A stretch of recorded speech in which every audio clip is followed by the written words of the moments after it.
guys, welcome to the Waiters Academy. Sometimes in a restaurant, I just give my station to a backup waiter and I do his role. I bus tables, I prepare everything a backup waiter has to do. So today I'm gonna show you, we're gonna do a role play.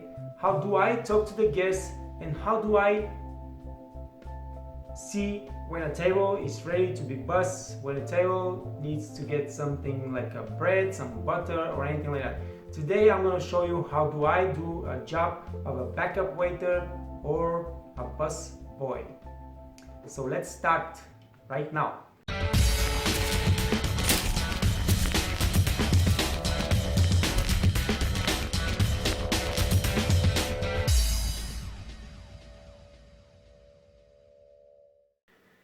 Now, let's assume that your head waiter already took care of the guest. He took the order, the drink order, the food order. I'm not going to talk about that. I have a video about how to do that. You can check it out. You're the back waiter or the bus boy, and he tells you to bring to the table the bread and the butter. So what you do is make sure that you make contact when you first approach the table. You're one of the staff, you're one of the waiters, you have to greet the guests with a smile, with a positive attitude, and it doesn't matter if you're a busboy or whoever you are, you're part of the team, and that's how we do it. Good evening, ladies and gentlemen. I have some bread and butter for you and truffle spread. There you go. You put the bread and butter on the table and just back up. They will tell you, thank you very much. You, of course, will respond, you're very welcome, and just walk away. The next thing you will do is most probably bring the drink order or bring water. Now, you bring in the bottle of water to the table. Don't go over there and just put the bottle on the table and just walk away. This is really rude, guys.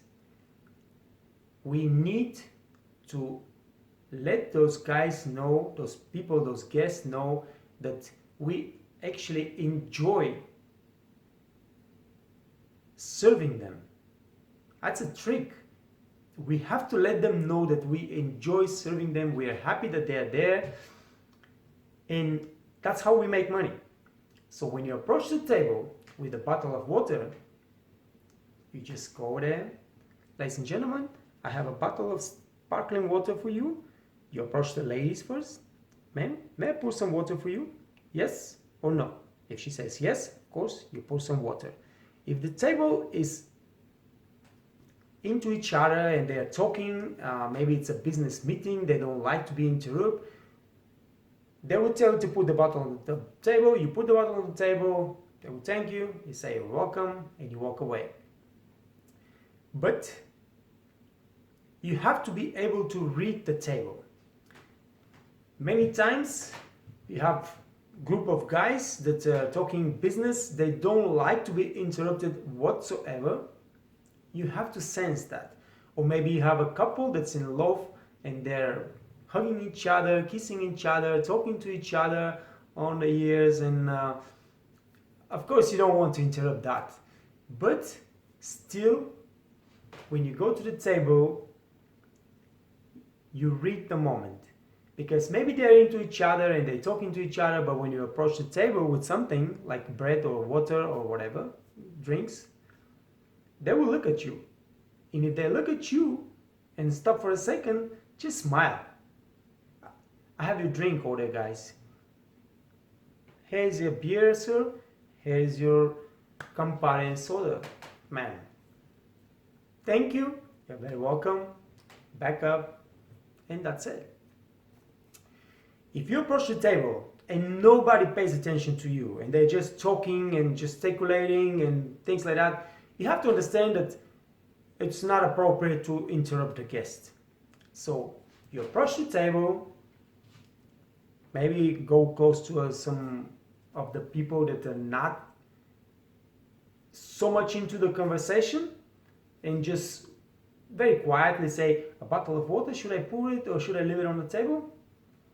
If they tell you yes, just leave it on the table, you leave it on the table. If they say just pour it everybody, you go make a round, you pour, you don't ask everybody separately if they want or they don't want. If nobody pay attention to you, just put the bottle on the table and back up. Don't look mad, don't look sad. Everything we do, guys, we have to do with a smile. Because those guests are over there not to pay attention to us and not to make us happy. We are there to make them happy. So whatever the guests are doing, we have to be able to be polite and to smile. Now, you already brought the bread and butter, you brought the water, you brought the drink order. The next thing you might do is bust the first course. Now, I'm not going to show you how to pick up plates from the table because I have the video already. You can check it out too. We are going to talk and we're going to make the role play here how to talk to the guests when you think it's time to bust the table, or if you're not sure what to say and how to say it and to whom say it. Let's say that the guests know the perfect dining etiquette and they have put the plates down with the fork and the knife next to each other. The plates are empty, everybody has eaten everything. It's easy to recognize that they're ready and you can bust the table. When you go over there, you don't just quietly start taking plates. Not. You go over there with a smile again. Don't forget the smile, guys, because it's very important. If it's genuine smile, it's much better. You go there and you tell them, ladies and gentlemen, was everything okay? Did everything taste good? Yes, thank you very much. And then you don't ask nothing else. You just start taking plates, collecting silverware that's not necessary on the table anymore. Make your round, take all the plates and walk away. But this is the perfect situation. Most of the time, guys, when you approach the table, you will see that, for example, 3 of the people already put their fork and knives together and the plates are empty, but one of the ladies, for example, stays on the table, she's not eating no more, there's a couple of pieces of meat or salad on the plate, and the fork and the knives are staying just against each other, and you're not sure if she's ready or not. It's better if you just give her another minute, make sure that she's not picking up something from the plate, and if she's still keeping the fork and the knife not the way it should be done, you approach this lady to the table and ask her very politely, ma'am, are you also finished with your meal? Now, in really fine dining restaurants, we will choose the words a little bit different. Finish, I don't recommend it anyway, but that will be more, maybe 90% of the time the word that we use. You can approach the lady and just ask her, ma'am, are you through with your meal? If she says yes, I am through, then you just take the fork and knife, just put it together and pick up the plate. You don't have to ask nobody else because you already seen that they put the fork and knife together and the plates are empty, and you just bust the tables and walk away. Now, if the lady says that, no, I'm not finished, I'm still eating, make sure to apologize. Excuse me, I'm really sorry. Walk away, don't need to talk no more, don't have to feel embarrassed. Because it's our job, we have to control the situation in the restaurant. And sometimes the guests just forget. Everybody's finished, she's also finished, but she just don't think about putting the silverware together. And it stays like that, and they're wondering why the waiter is not coming to pick up the plates. So it's always better when you, like I said, give her a chance, give her another minute, just observe that she's not eating for another minute, then approach her, ma'am, are you through with your meal? Yes, I'm true. Thank you very much. Pick it up, pass the table, leave. Most of the time, when the head waiter takes the food order and the guys on the table, for example, order soup, order steak, and the head waiter will tell you, here's the order, prepare the silverware for the table. Of course, that requires that you know exactly the positions and you have the system you establish and you work with this guy and you know exactly position 1, position 2, position 3, because it's how it's written on the list. Yes, about taking the food order, I have the video over there. You can check it out. I think it's the best way to take a food order and write it down and work with your backup waiter with the system that I'm doing it for many years now, and it do me really good. You never messed up, you never missed anything. Check this video and maybe yes, you'll be happy to use it. But anyway, when you get the list with the food order and he tells you just prepare the silverware, of course you go to the back, you get the knives, you get the steak knives, you get the soup spoons, you approach the table.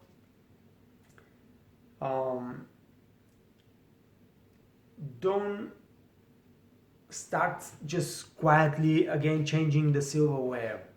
It's always good if you choose the person that's not into the conversation, because most of the time if you have 4 people on the table, not 4 of them are talking to each other simultaneously.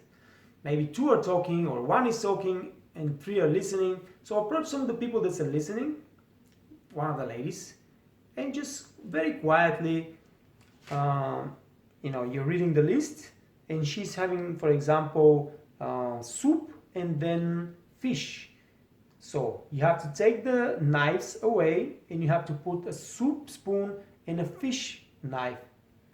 So you approach the lady and just quietly tell her, ma'am, you're having a soup and a fish. Or if you know exactly which soup and which fish he's having, you can pronounce the name also. Ma'am, you're having tomato soup and a sea bass.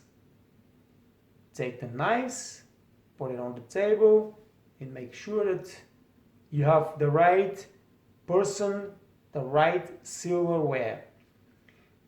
We do that not just to make sure that we have the right person with the right silverware. Maybe your head waiter put the wrong seat, and then you go on the table and you know that this is seat 2, but he wrote it as a seat 1, and you put the fish knife and the spoon, but actually she's having a steak mesa with a salad, and it's a total mess.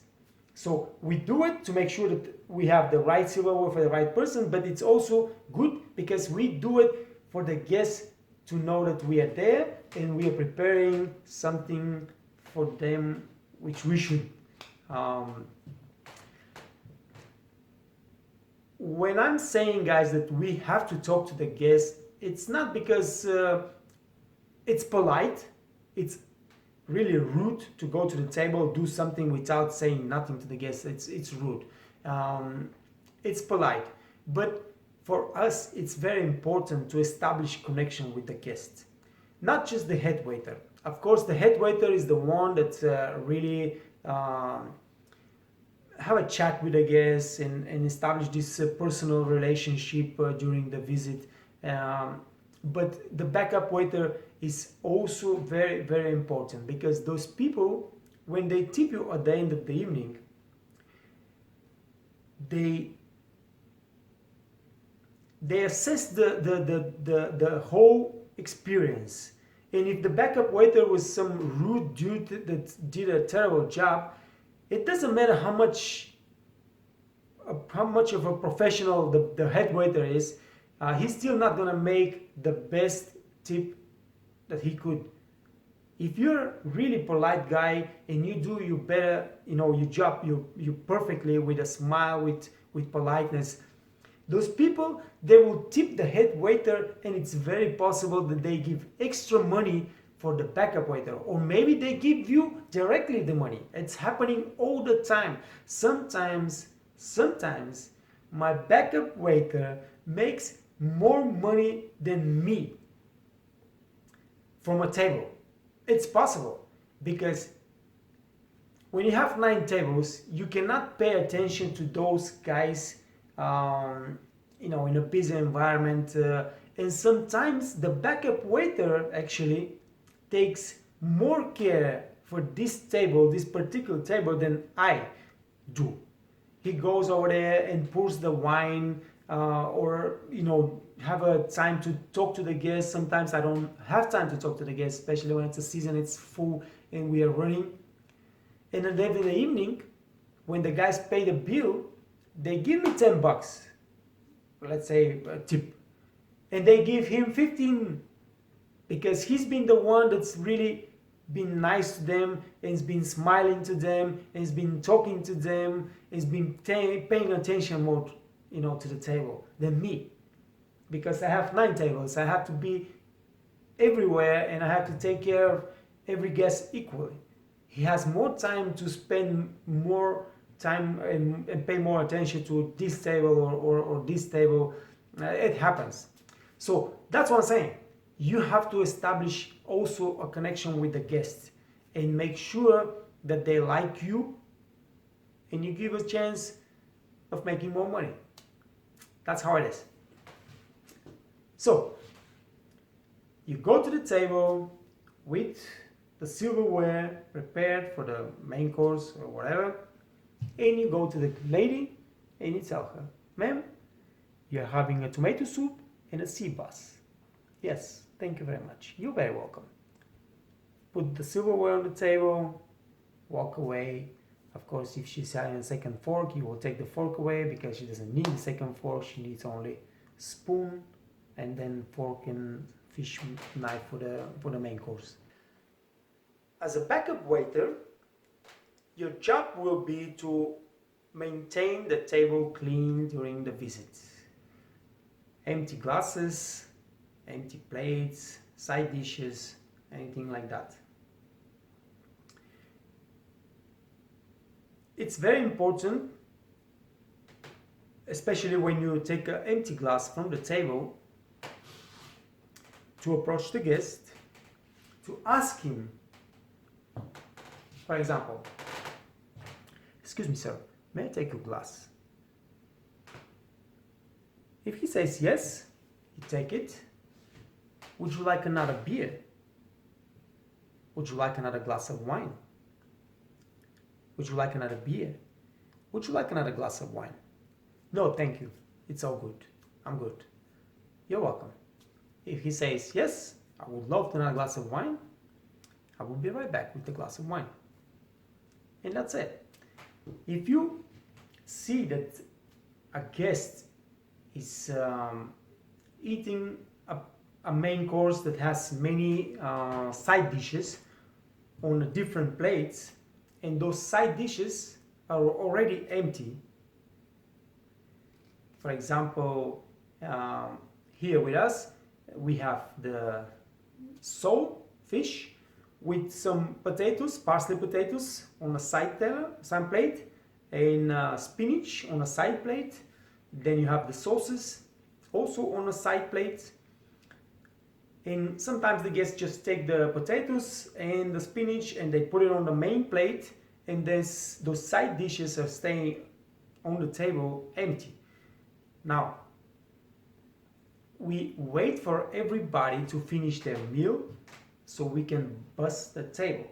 But those side dishes are not necessary to stay on the table until the end. They're empty, they are not needed. So you approach the guest and you just ask, "May I take those plates away?" "Yes, thank you very much, take it away, I don't need it." Maybe he needs the plates, but we don't take the plates without asking the guest. We ask them if we can take it, we can remove them. And if they say yes, then we remove those side dishes from the table. Sometimes you will see, guys, that For example, a couple of on the table, the lady has not finished her meal, the gentleman is already finished with his, and she is giving him the plate, her plate, so he can finish her meal. It happens all the time. The ladies are not eating so much like a man, and so the gentleman will take his plate and put it on the side, and will take the lady's plate and start eating from the plate. We don't leave this plate that stays on the side of the table there. We approach the table. Sir, may I take this plate away? Yes, thank you very much. Take it away and just let him finish the lady's meal. What I do, and this is mandatory, sometimes the guests, they don't think,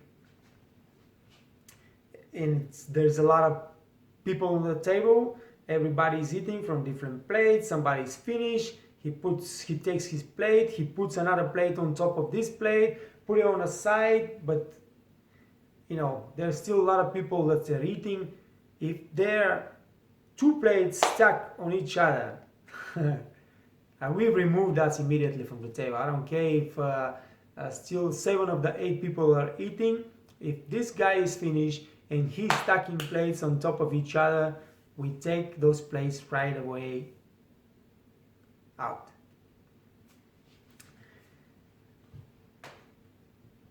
What else about the busboy job that I need to mention? Sometimes the head waiter is overwhelmed and he is not able to take care of the guests really the way should be. And for example, you will have to pour some wine from the bottle that stays on the wine station for the table, or maybe just the water for the table.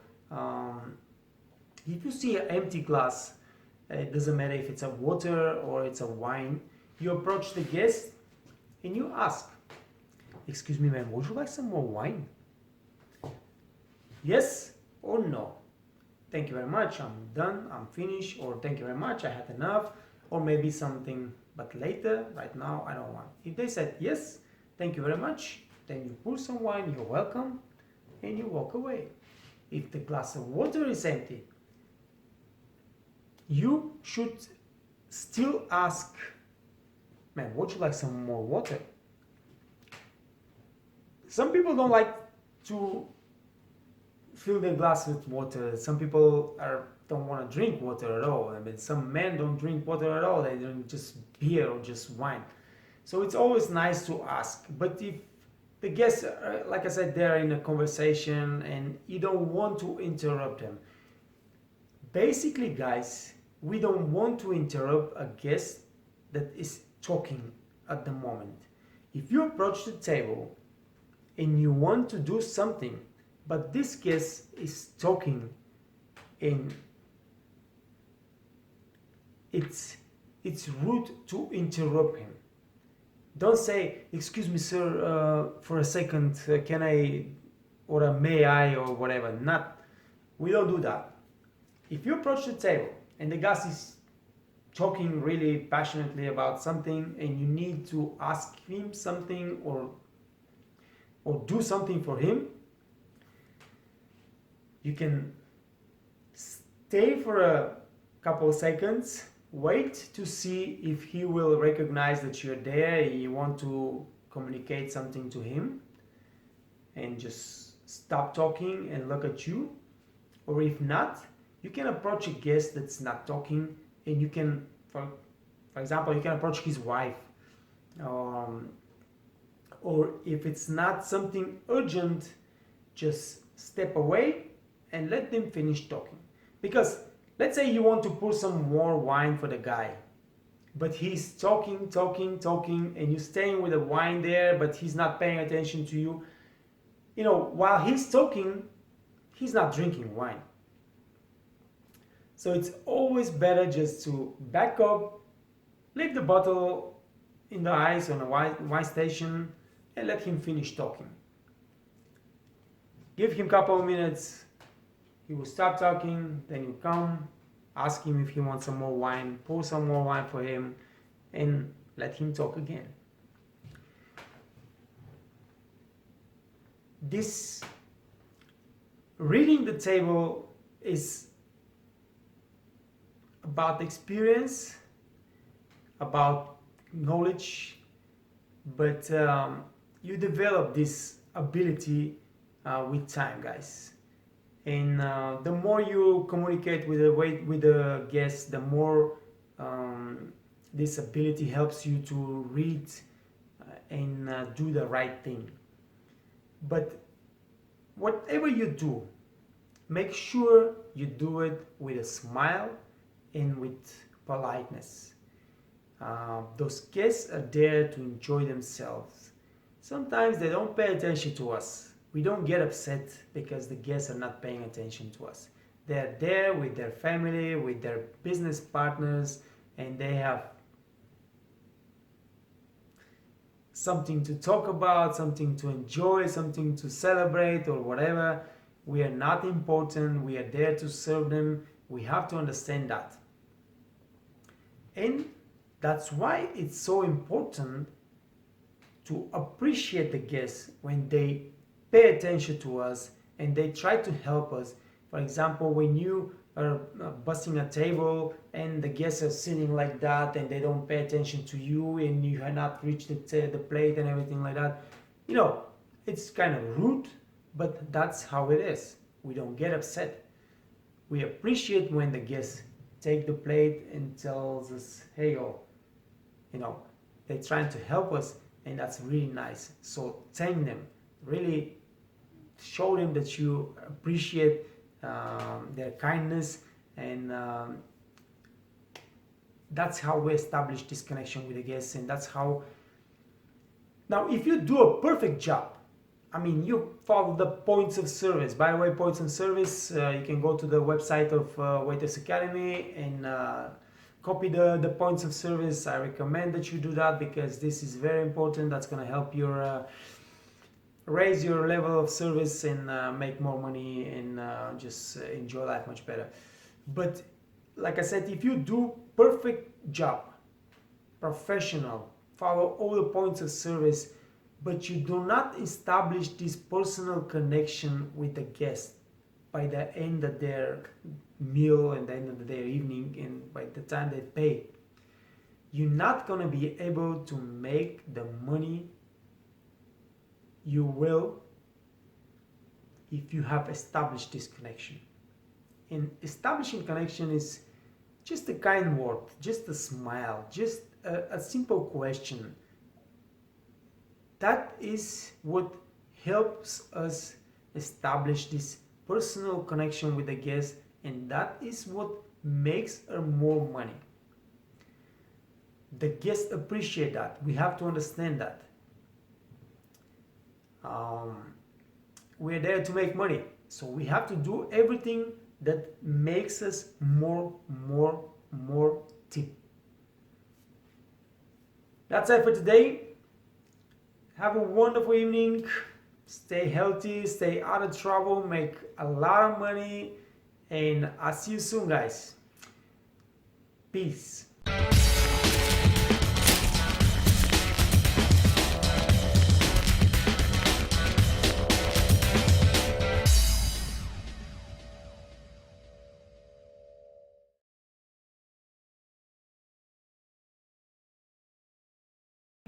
So guys, the party is over. We have to clean it up. We don't have time to use these trays because it's gonna take a while. I'm using almost the big one. A lot of people are asking how to carry a big tray with food or whatever. I just want to show you. The tray is full. You have to balance it on your hand. But what I'm doing is I always put something heavy on the inside, something that's gonna stay on my shoulder. In case you lose balance when you carry the tray, this thing, the heavy stuff on the inside, helps you keep the balance of the tray. Because if it goes down on this side, it's going to hit your shoulder. But if it goes down on the other side, it's not going to hit nothing but the floor. So right now, the still stays like that. I'm not going to pick it like, I'm just going to turn it around. And this thing, the heavy stuff, is on the side of my shoulder. I just put it and that's it. And now the tray is staying here. If I lose balance or something when I walk around, the good chance is that the tray is going to kill on this side. It's going to hit my shoulder and I will be able to keep the balance. That's all it takes. Of course, you have to make sure that everything is put around pretty balanced, but always put something heavy on the inside so you can keep your balance if something happens and you lose your balance on the way to the kitchen. That's it.